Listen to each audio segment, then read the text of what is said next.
How to money with Shuja Qureshi में आप सबको खुश आमदीद। और आज मैं बात करना चाहूँगा आपसे इन्वेस्टिंग के बारे में। और इन्वेस्ट कहाँ करना है ये हमने कुछ थोड़ा सा पिछले एपिसोड में बात की थी। वेरियस एसेट क्लासेस हैं या असासे हैं जहाँ पे आप कर सकते हैं। स्टॉक मार्केट है, रियल एस्टेट है, म्यूचुअल फंड्स हैं, लोग गोल्ड में इन्वेस्टमेंट करते हैं, लोग फॉरेन एक्सचेंज में, यहाँ पे पाकिस्तान में रिवाज है जी, क्योंकि हमारा रुपया बड़ा डिप्रिशिएट होता है अगेंस्ट दी US डॉलर, तो डॉलर ख़रीद के रख लें। तो ये सारी वो चीज़ें जहाँ पे लोग इन्वेस्ट करना चाहते हैं और करते भी हैं। लेकिन अक्सर लोग होते हैं जो इन्वेस्टमेंट करते ही नहीं है। सेविंग्स उनकी कुछ हैं लेकिन वो इन्वेस्टमेंट नहीं कर रहे होते क्योंकि वो डरते हैं कि अगर कहीं इन्वेस्ट कर देंगे तो वो उनका पैसा जो है नुकसान भी हो सकता है।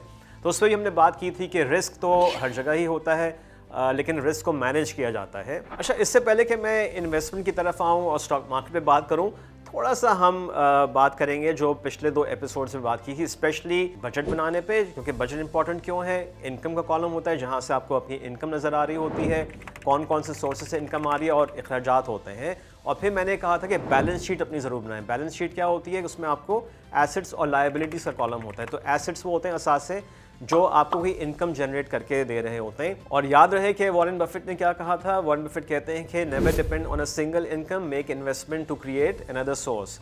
तो मुख्तलिफ सोर्सेज ऑफ इनकम्स आपके होनी चाहिए ताकि वो आपके जो इनकम कॉलम है वो स्ट्रॉन्ग हो। और आप इन्फ्लेशन अगर बढ़ती जाती है, आपके अखराजात बढ़ते चले जाते हैं, तो आपकी जो इनकम एक्स्ट्रा इनकम आ रही है वो कॉम्पनसेट करेगी और आप इन्फ्लेशन का जो बोझ है उसको महसूस कम कर पाएंगे या उसका मुकाबला बेहतर तौर पे कर सकेंगे। अच्छा, इसके अलावा पर्सनल फाइनेंशियल प्लानिंग पे हमने बात की थी। पर्सनल फाइनेंशियल प्लानिंग क्या होती है? ये आपकी अपनी ज़िंदगी की फाइनेंशियल प्लानिंग होती है जहां आप अपने पैसे के बारे में सेंसिबल डिसीजंस ले रहे होते हैं ताकि आप अपनी ज़िंदगी के फाइनेंशियल गोल्स आसानी से हासिल कर सकें।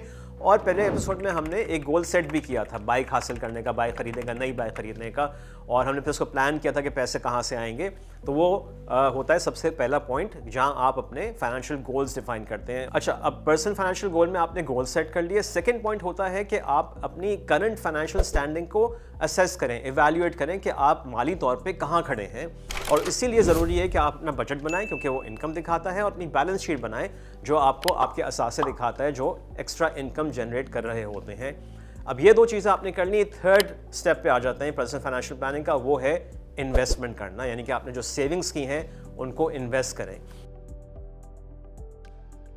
अच्छा, थोड़े से नंबर्स आज मैं शेयर करना चाहूँगा उन लोगों के लिए कि जो सेव करते हैं लेकिन इन्वेस्टमेंट नहीं करते इस डर से कि कहीं उनका पैसा डूब ना जाए, नुकसान ना हो जाए।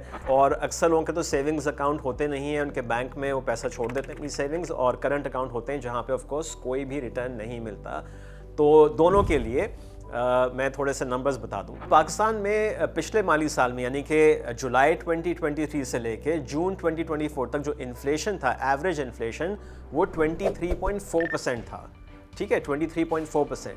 और इसका मतलब ये है कि अगर आपने अपने पैसे, अपनी सेविंग्स बैंक में रहने दी, आपका करंट अकाउंट था जहाँ पे कोई रिटर्न नहीं मिलता, तो फ़र्ज़ करें अगर आपने 1 लाख रुपए छोड़े थे बैंक में, तो 1 साल के बाद आप 23.4% उसकी वैल्यू कम हो गई, यानी कि अब वो 1 लाख रुपए सिर्फ 76,600 रुपीज़ रह गए। और अगर आपका सेविंग्स अकाउंट भी था तो अगेन इन्फ्लेशन रेट तो वही था 23.4%। अब सेविंग्स अकाउंट पे कोई एवरेज रिटर्न जो आपको मिला वो होगा 18.4 से 19% तक। तो यहाँ भी आपका पैसा जो है जो बैंक में पड़ा रहा, आपने सेव किया लेकिन इन्वेस्ट नहीं किया, तो उसकी कदर भी तकरीबन 4-5% कम हो गई।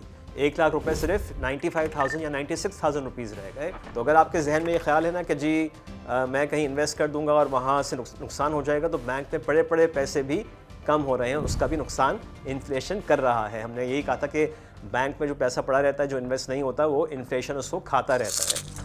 सो अब इन्वेस्टमेंट पे आ जाएं। सेविंग्स आपको इन्वेस्ट करनी है और सबसे पहले हम बात करेंगे स्टॉक मार्केट के बारे में। क्यों? इसलिए मैं स्टॉक से बात कर रहा हूँ कि मुझे ये समझ में आते हैं। और एक दफ़ा फिर मैं वॉरेन बफेट को कोट करूँगा, वो ये कहते हैं कि I don't invest in anything that I don't understand. हमेशा किसी भी एसेट क्लास के बारे में अगर आपको नहीं पता तो उसमें नॉलेज हासिल करें उसकी कि ये इसमें कैसे आप इन्वेस्टमेंट कर सकते हैं। तो अब स्टॉक्स की बात कर लेते हैं और इसकी डेफिनेशन गूगल करेंगे तो ये आपको बताएगा, बड़ी कॉमन चीज़ है कि जब भी आप किसी कंपनी का स्टॉक लेते हैं you are taking a partial ownership. अगर आपको ये समझ में आती है तो वेल एंड गुड।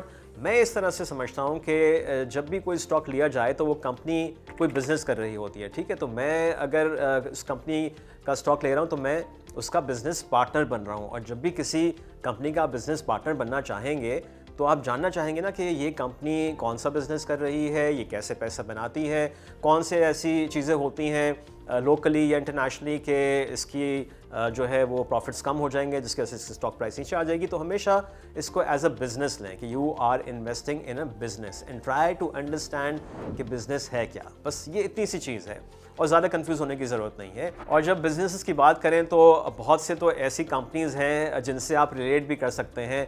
लोगों का बड़ा यहाँ पे पाकिस्तान में शौक़ है कि जी अच्छी गाड़ी होनी चाहिए, तो गाड़ियों की काफ़ी कंपनीज़ जो हैं वो लिस्टेड हैं स्टॉक मार्केट में और आप जानते भी हैं। तो वहाँ से आप अंदाज़ा लगा सकते हैं कि अगर उनका कोई नया मॉडल आ रहा है तो उसकी सेल्स ऊपर जाएंगी, अगर सेल्स ऊपर जाएंगी अच्छा प्रॉफिट होगा, उसकी प्राइस भी ऊपर जाएगी। तो एक छोटी सी एग्जांपल, इस तरह से बहुत सारे बिजनेसेस जो हैं वो लिस्टेड हैं स्टॉक मार्केट में और आप उनके बिज़नेस पार्टनर बन सकते हैं अगर आप उन कंपनीज़ का स्टॉक लेंगे। मार्केट में टिप्स घूम रही होती हैं कि ये ले लो, वो बाय कर लो, कर तो लो, लेकिन why there has to be a reason behind it ना। तो अगर आप सिर्फ टिप्स पे जाके किसी स्टॉक में इन्वेस्टमेंट करके लॉस करते हैं तो देखें फिर गलती किसकी हुई, स्टॉक मार्केट की हुई या आपकी हुई। अगेन यहाँ पे मुझे एक और वॉरेन बफेट का कोट याद आ गया। He says कि risk comes from not knowing what you are doing. So ये आप खुद रिस्क ले रहे हैं अगर आप किसी भी स्टॉक में बगैर नॉलेज के, बगैर अंडरस्टैंडिंग के वो क्या बिजनेस करती है वो कंपनी, आप इन्वेस्ट करें। अच्छा, जब आप स्टार्ट कर रहे हो स्टॉक मार्केट में इन्वेस्टमेंट के लिए तो आप अपने ट्रेडर्स से, जो आपको यूजुअली असाइन होता है ट्रेडर्स से या रिसर्च एनालिस्ट से, आप पूछें कि मुझे आप टॉप 5 स्टॉक्स वो रेकमेंड करें जहां मुझे कैपिटल गेन हो। यानी कि अगर आपने कोई स्टॉक 10 रुपये में ख़रीदा हो, 12 रुपये हो जाए, 13 रुपये हो जाए, तो ये 20-30% का गेन है। और दूसरा सवाल आप उनसे पूछें कि वो आपको बताएं कि टॉप डिविडेंड यील्डिंग स्टॉक्स कौन से हैं। अब डिविडेंड यील्ड क्या होती है? काफ़ी कंपनीज़ हर 3 महीने में उनका रिजल्ट आता है, फाइनेंशियल रिजल्ट, और वो या तो 3 महीने में या 6 महीने में या पूरे साल में वो कोई कैश पे आउट करती हैं। जो भी उनको नफ़ा होता है उसमें से अपने शेयर होल्डर्स को वो कैश पे आउट करती हैं, तो वो डिविडेंड कहलाता है। अच्छा जी, अब थोड़ा सा डेटा शेयर कर लें आपसे, और ये बड़ा इंपॉर्टेंट है। और यहाँ जब मैं आपको कुछ नंबर्स बताऊँगा तो आपकी आँखें खुल जाएंगी और फिर आप रिग्रेट करेंगे कि बाकी अगर मैंने अपने पैसे को सही इन्वेस्ट किया होता या उसके बारे में मैं लेज़ी नहीं होता तो आज तो वारे न्यारे हो जाते। अब मैं जुलाई 2023 से शुरू हो रहा हूँ और 31 अक्टूबर तक का मेरे पास ये डेटा है 2024। तो उसमें अगर आपने, जो मैंने आपको टिप्स दी ना कि अगर आप पूछते हैं अपने ब्रोकर से कि जी मुझे सिर्फ हाई डिविडेंड यील्डिंग स्टॉक्स बता दो कौन से हैं, तो उसी में आपके पैसे डबल हो जाते। जी हाँ, डबल, 100% और मोर आप हासिल कर सकते थे। तो यहाँ आप जहाँ लॉस कर रहे हैं इस डर से कि मैं अगर इन्वेस्ट कर दूंगा तो मुझे लॉस हो जाएगा, तो वो तो आपको लॉस ऑलरेडी हो रहा है। Now let me tell you, और मैं थोड़े कुछ स्टॉक्स निकाले हैं। मीज़ान बैंक ले लेते हैं। मीज़ान बैंक की स्टॉक प्राइस 3 जुलाई 2023 को थी 92 रुपीज़ एंड 85 पैसा, ठीक है, 92 रुपीज़ 85 पैसा। 31 अक्टूबर 2024 को इसकी स्टॉक प्राइस थी 231 रुपीज़ एंड 88 पैसा, 150% का गेन, 1.5 गुना उसकी प्राइस बढ़ गई। तो ये आप लॉस करेंगे अगर आप जो है लेज़ी होंगे अपने पैसे के बारे में और इन्वेस्टमेंट नहीं करेंगे। फिर यूबीएल के एग्जांपल ले लेते हैं। 126.36, 126 रुपये 36 पैसे की स्टॉक प्राइस थी। अगेन सेम डेट है 3 जुलाई 2023 पिछले साल। ये 31 अक्टूबर का 311 रुपीज़ एंड 92 पैसा था, 147% का गेन। मैं लिस्ट में थोड़ा नीचे आ जाता हूँ। आप एयरलिंक ले लें, 21 रुपीज़ एंड 32 पैसा इसकी स्टॉक प्राइस थी 3 जुलाई 2023 में, और ये अब 121 रुपीज़ एंड 77 पैसा, 471% का increase. This is the kind of return आप जो लूज़ कर देंगे अगर आप इन्वेस्टमेंट नहीं करेंगे। स्टॉक मार्केट में मुझे हंसी आती है, मैं अक्सर एग्जांपल लेता हूँ कि वो वाहिद जगह है कि जहाँ पे लोग लूज़र्स को फॉलो करते हुए नज़र आते हैं। तो लूज़र्स को फॉलो नहीं करें, अपनी ज़िंदगी में हमेशा ऐसे लोगों को फॉलो करते हैं जो सक्सेसफुल हों, राइट। तो यहाँ भी आपको बहुत लोग मिल जाएंगे जिन्होंने स्टॉक मार्केट में सक्सेसफुली इन्वेस्टमेंट की, तो उनसे आप ज़्यादा बात करें और उन लोगों को ज़रा साइड पे करते हैं जो नेगेटिव बातें करते हैं। आपको बताऊं कि मैंने 3 जुलाई 2023 को क्यों लिया। ये वो मौका था कि जब पिछले साल गवर्नमेंट ने एक IMF का 9 मंथ का एक स्टैंड बाय अरेंजमेंट ले लिया था और हमारी इकोनॉमी चूँकि बहुत प्रेशर में रहती है और हम अक्सर IMF के प्रोग्राम लेते रहते हैं, तो ये एक पॉजिटिव डेवलपमेंट थी और वहाँ से एक टर्न अराउंड हमने देखा। एक आखिरी कंपनी मेंशन कर दूँ जो बॉटम पे है, वो है एंग्रो फर्टिलाइज़र। और जैसे मैंने आपसे कहा था ना, अगर आप अपने ब्रोकर से पूछेंगे मुझे टॉप डिविडेंड यील्डिंग स्टॉक्स बताओ, तो उसमें एंग्रो फर्टिलाइज़र वो आपको ज़रूर रिकमेंड करते। तो ये इसकी स्टॉक प्राइस थी 87 रुपीज़ 11 पैसा और ये अब बढ़ के 193 रुपीज़ एंड 89 पैसा हो गई। ये भी 122% का गेन है और ये तो सिर्फ कैपिटल गेन है, इसमें डिविडेंड ये और देते हैं, तो अगर आप वो भी मिला लें तो और इससे अच्छा बेहतर रिटर्न होगा।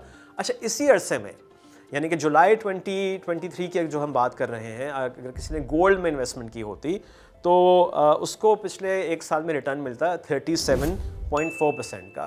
तो मैंने कहा ये भी मेंशन कर दूं ताकि लोग जो गोल्ड में इन्वेस्टमेंट करते हैं, और हमने देखा भी ये रिसेंटली प्राइस काफ़ी बढ़ी है गोल्ड की इंटरनेशनल मार्केट में, तो उनको भी रिटर्न अपना पता चल जाए कि स्टिल स्टॉक्स ने बीट किया गोल्ड में जो हमने इंक्रीज़ देखा in the same time period. तो देखिए, इस डेटा से मैंने आपको दिखा दिया कि स्टॉक्स में पिछले 1-1.5 साल में कितने अच्छे रिटर्न्स आए और इसने जो इन्फ्लेशन रेट था 23.4% उसको भी बीट किया। हम लोग शोर मचाते रहते हैं ना, महंगाई महंगाई महंगाई, तो भाई महंगाई के बारे में अब क्या कर रहे हैं? सिर्फ ये बस शोर मचा रहे हैं या आपने अपने पैसे को एक्चुअली काम पे लगाया और महंगाई को आपने हराया?